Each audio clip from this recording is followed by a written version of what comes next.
everyone. It's Sam Shaw from Wall Street Mastermind. I'm back here today with another client interview for you guys. Today I have Andy with me, and I wanted to get Andy on here to just talk about his recruiting experience with you guys because he's just finished going through the summer 2021 recruiting process and ended up getting a very successful outcome.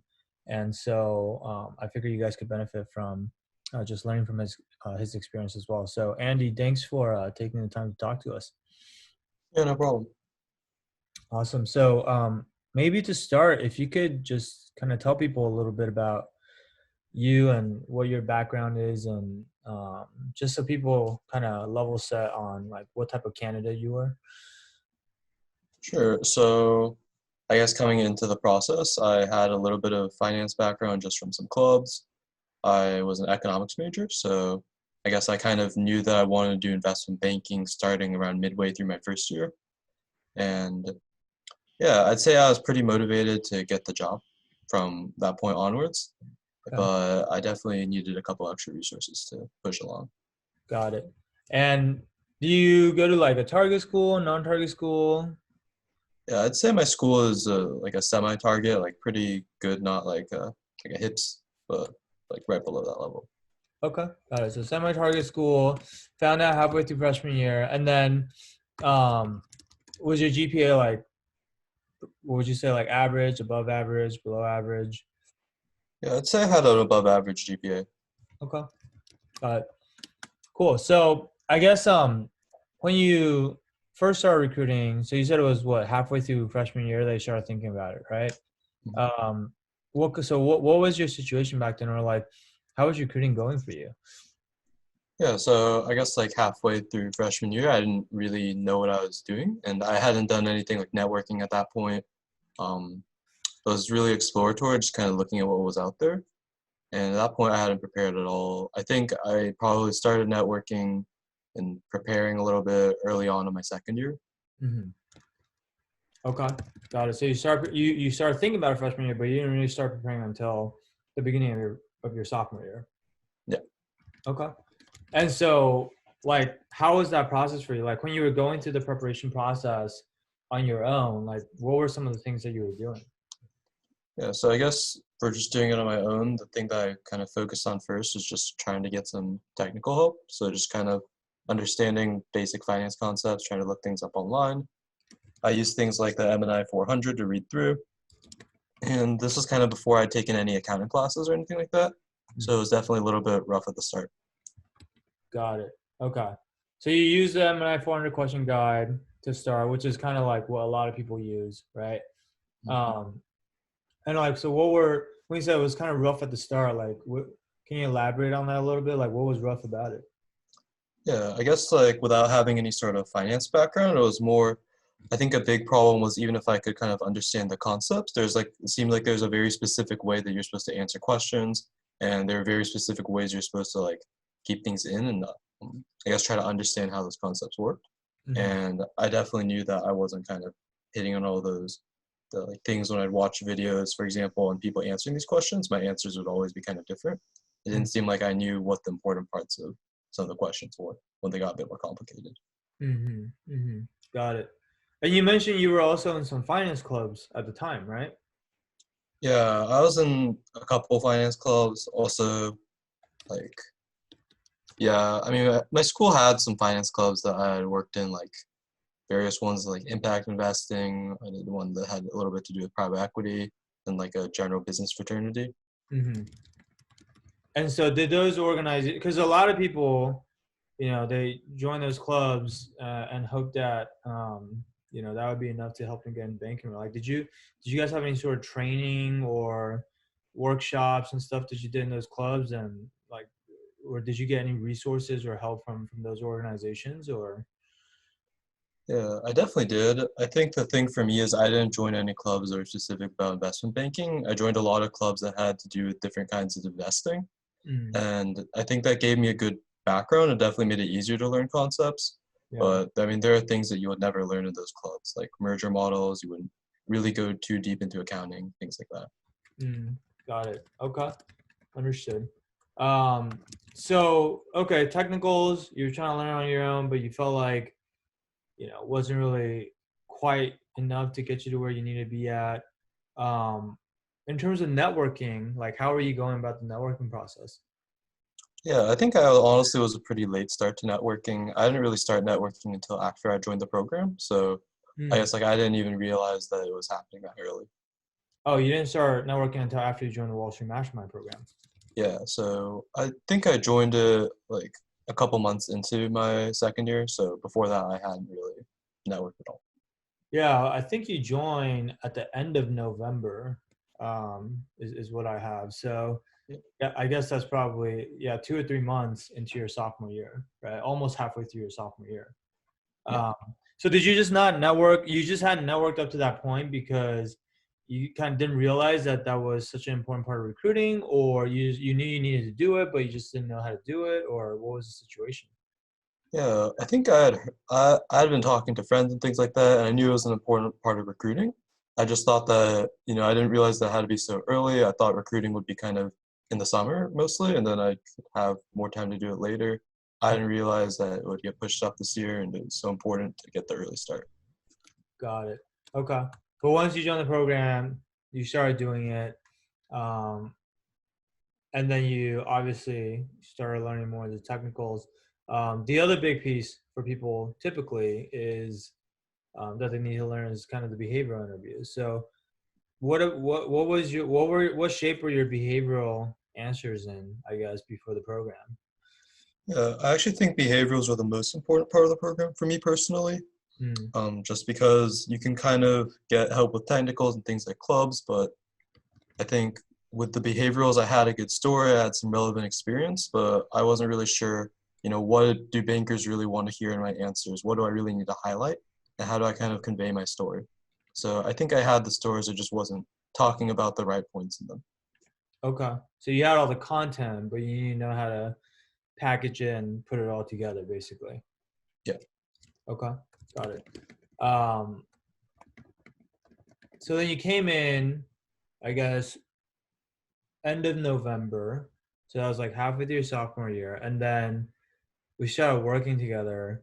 Um, what were the things that you were doing in the program, like, or I guess like if we go in order, like what kind of stuff did we work on with you? I think really early on, the main thing is networking since I had to kind of hop on that. So just kind of having the plan for that. And then I think what was really helpful for me was just kind of getting through like the scripts, like understanding, how do you go through the networking process? Like what should your email look like? When do you follow up? I think like that was really helpful. And Mm-hmm. since you kind of get it all at once, you can start right away. So I basically started networking like right as I joined, which is helpful. Mm-hmm. And would you say like, I mean, obviously the whole point of networking is to like get interviews, right? To get referrals for the interviews. So like how successful would you say you were in getting these interviews? Like did you have a lot of interviews during this process or Yeah, I'd say I had quite a few interviews during this process with most of the major banks. I think um, I reached super day level for quite a few firms. I just was not able to convert until later on in the process. mm, okay. So you got interviews with, when you say most of the major banks, you're talking about like bulge bracket and elite boutique banks? Yeah, I at least got like a screening at the very least with a lot of them that I was targeting. I think, yeah, so I'd say like most of the banks that I was interested in, I was able to get an interview with them outside of Evercore Okay. for the ones that started at least. Okay. Got it. Yeah, Evercore's a tough one. But okay, but that's pretty good. I mean, outside of Evercore, you got interviews with most of the banks you're targeting. And if you have to ballpark like roughly how many banks that is, what would you say? So like more than a dozen banks, probably. Um, I wouldn't say more than a dozen banks. I think including because I was also targeting a few buy side opportunities, but I'd Mm, say yeah, close to a dozen total, probably. okay, got it. Yeah, I think a lot of them hadn't started before I got my next offer, so that kind of stopped recruiting for those. Got it. Okay. And you say you made it to multiple super days. Yeah. Okay. Um, what do you feel like is kind of like the biggest difference between first round and super days? Because I mean, obviously super days are harder, right?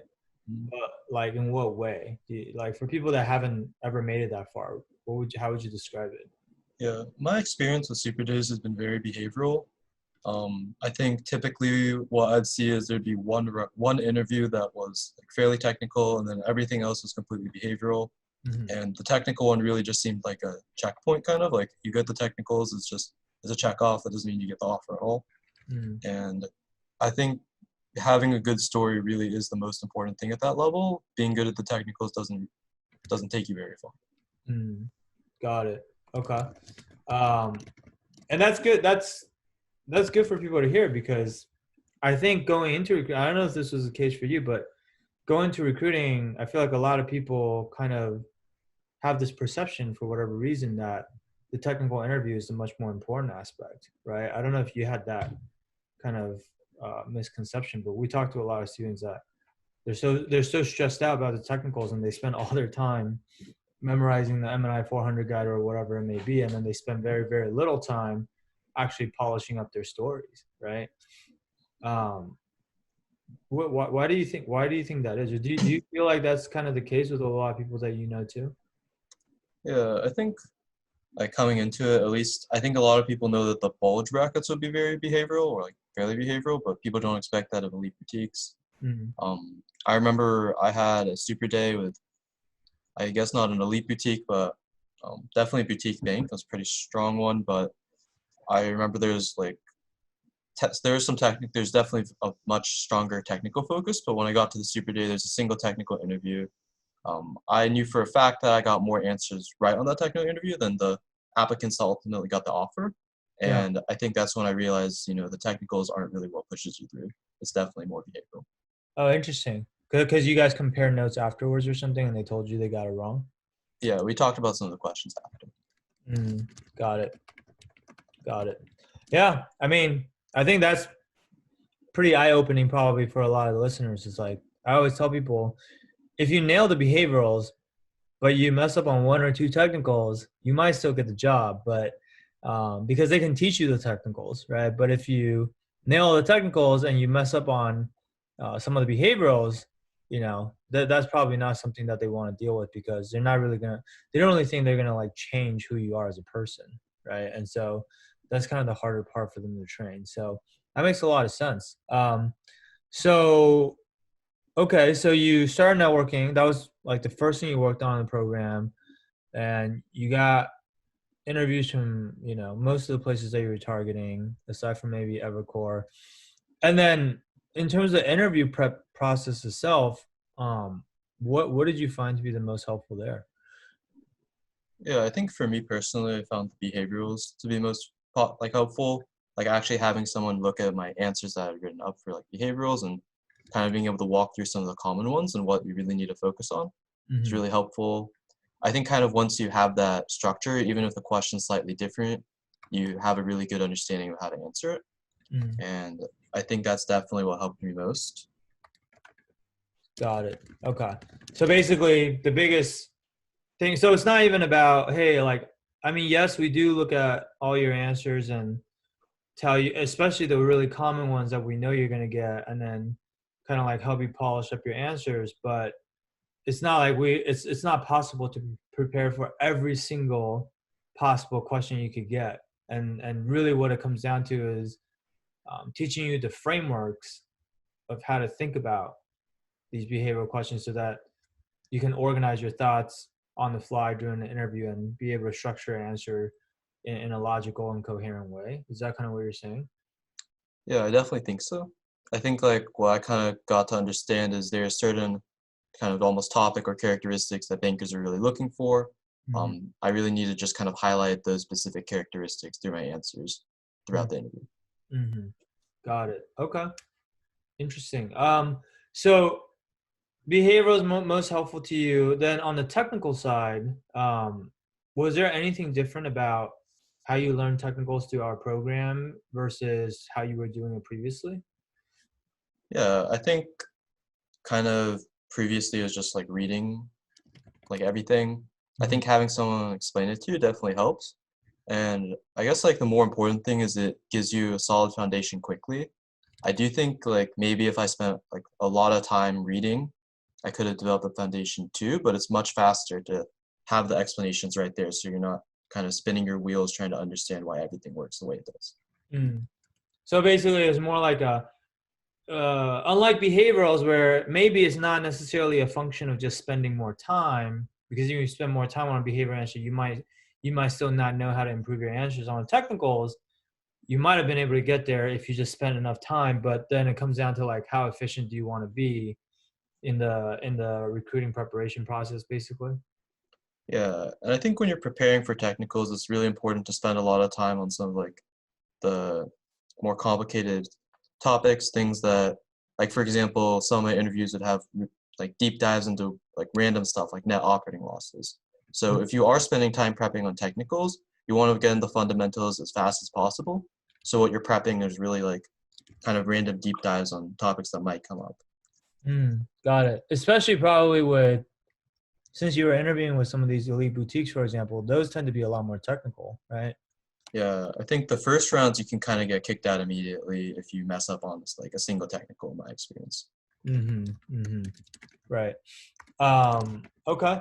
So then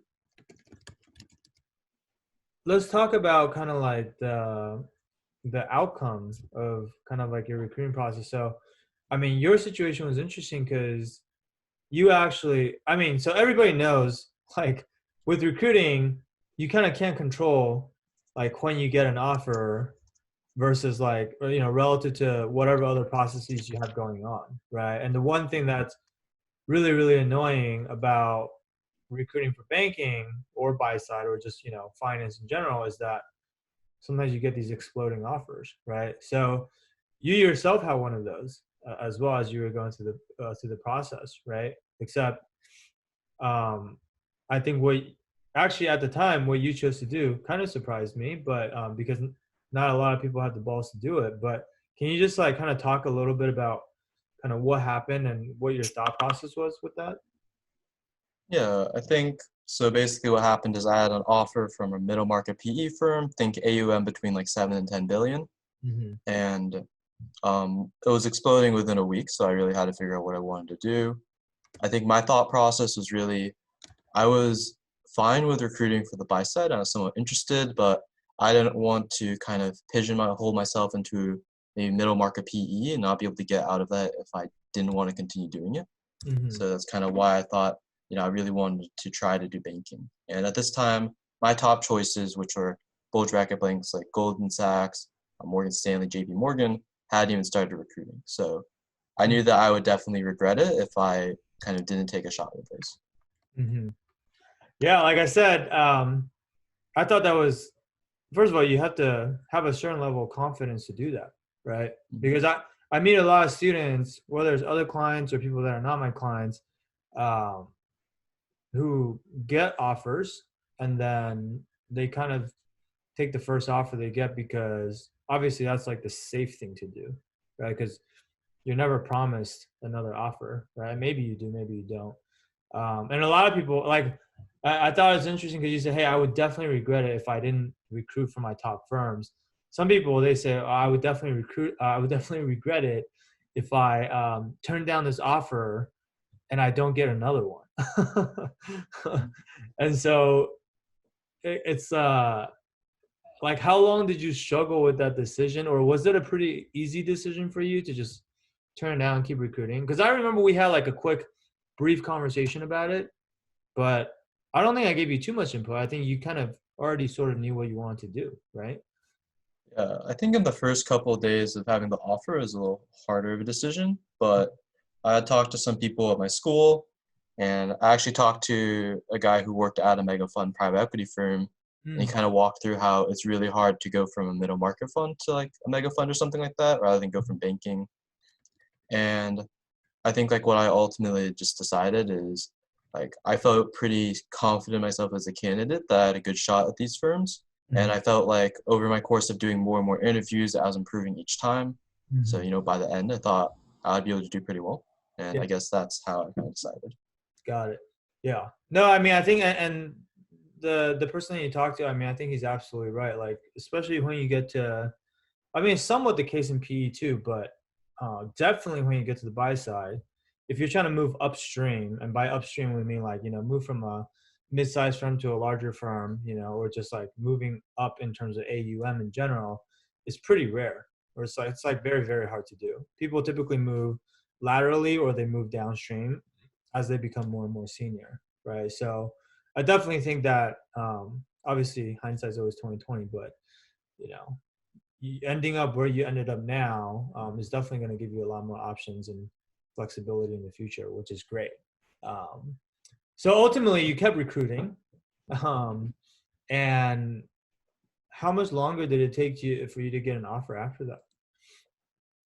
Yeah, I think this year there's a bit of a lull in recruiting, kind of, in I'd say like June and July. So Yeah. it took like I think over a month for me to get the next offer. I Okay. just honestly wasn't really interviewing too much during that time, but on the bright side, that also gave me a lot of time to really prepare and Yeah. polish all my answers. Yeah. I mean, 2020 has definitely been a weird year with COVID and everything, and I think a lot of firms are trying to figure out like how to adapt to the whole situation and recruiting remotely and things like that. So okay, so then it took you another month to get the offer, and then so ultimately, I guess let's just tell people. But what firm did you end up getting an offer from? Yeah, I ended up getting an offer at Goldman Sachs. Okay, not bad. I'm just kidding. That's great, obviously, um, and that was one of your top choices, right? Yeah, definitely. I think that was like my absolute top choice. So I was Okay. very happy with it. Nice. Awesome. Yeah, that's obviously amazing firm. Everybody would love to work at Goldman Sachs. And so huge congrats on that, obviously. I guess if we were to ask you, to kind of like sum everything up and give everybody like if someone asks you, someone who, let's say there's someone like a year or two younger than you, and maybe they're just starting to think about recruiting now, what is something that you wish you had known back when you first started that you do now, but would have helped you a lot had you just kind of figured it out earlier? Do you have any advice like that for people? Yeah, I'd say in my experience, I think what I wish I knew is the most important thing in any of your interviews is going to be your story. So just having a very clear reason why you want to do banking that makes a lot of sense and being able to connect every experience you have on your resume to banking in some way is definitely the most important thing. I think that's what I was missing kind of early on in the process, and I kind of built up over time and realized how important that was. Mm, Your technical answers aren't going to get you an offer, your story will. mm, got it. And so when you say like being able to connect every story, just to be even more clear for people, you're saying like when you're explaining, for example, if they say like walk me through your resume or tell me about yourself, instead of just having it being kind of disjointed and talking about, oh, I did this and I did this and I did this and I did this, and you're just like reading off your resume to them. It's about having that connective tissue, or like having that narrative that is logical and kind of flows through everything and ties everything together so they can see the progression of why you've done the things you've done. Is that kind of what you're referring to? Yeah, definitely. I think what really made it set me apart from other candidates and some other people that I knew that got offers from other candidates was those stories are like, I did this is what I liked about it, this is why I did the next thing. So yeah, Mm, every single part flows together well. got it. Got it. Yeah, that's super helpful advice. So thanks for sharing that. Cool. So I think look, guys, you know, Andy's Andy is a great example of what you can really accomplish in a short amount of time, um, if you have the right systems and the right processes, right? And like, because I mean, again, from the time he was in the program until he got his first offer was probably what, like 4 months, 4 or 5 months, maybe I want to say, Mhm. and then maybe another month after that before he ultimately got the Goldman offer. Um, and I think the biggest thing is like, even though, like he said, he probably could have figured out some of this stuff on his own, especially like maybe on the technical side of things. It would have just taken him a lot more time, right? And with how accelerated the recruiting timeline is nowadays, if you don't kind of like prepare yourself in time, then you won't be ready by the time the interviews roll around, and then you might get a different outcome, right?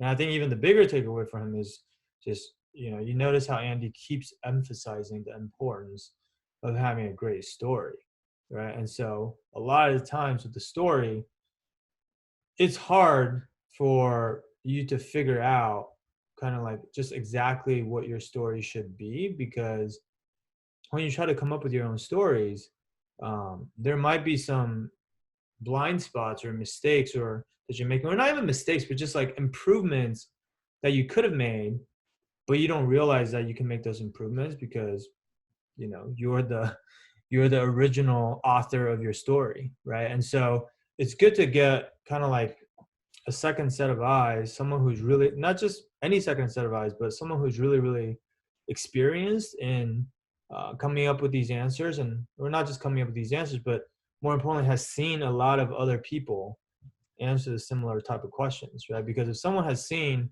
let's say if someone has seen hundreds of people answer these same questions that you're trying to answer, they're going to be able to do a much better job of telling you like whether your answers actually stand out or not, right? And so I think, for those of you who are kind of struggling with some of these things that we talked about, whether it's learning how to network, or learning the technicals, or most importantly really nailing down your behaviorals and your story, then I want to encourage you guys to reach out and schedule a call with our team.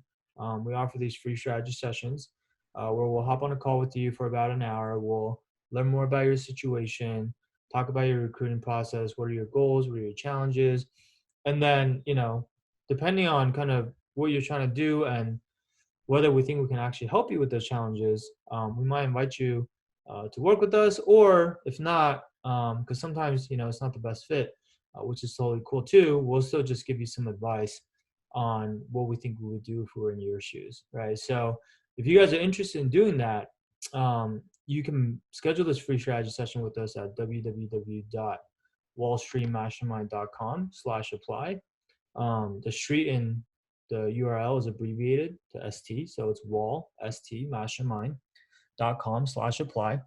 And like I said, the call is totally free. There's no obligation, and we'll just help you as much as we can. And if it's a good fit, we can take that next step together and hopefully get you a similar outcome, like what Andy was able to do. So with that, Andy, I do want to thank you again for taking the time to just speak with us and kind of share some of your advice on the recruiting process as a whole. And of course, congratulate you again on the phenomenal outcome that you were able to get.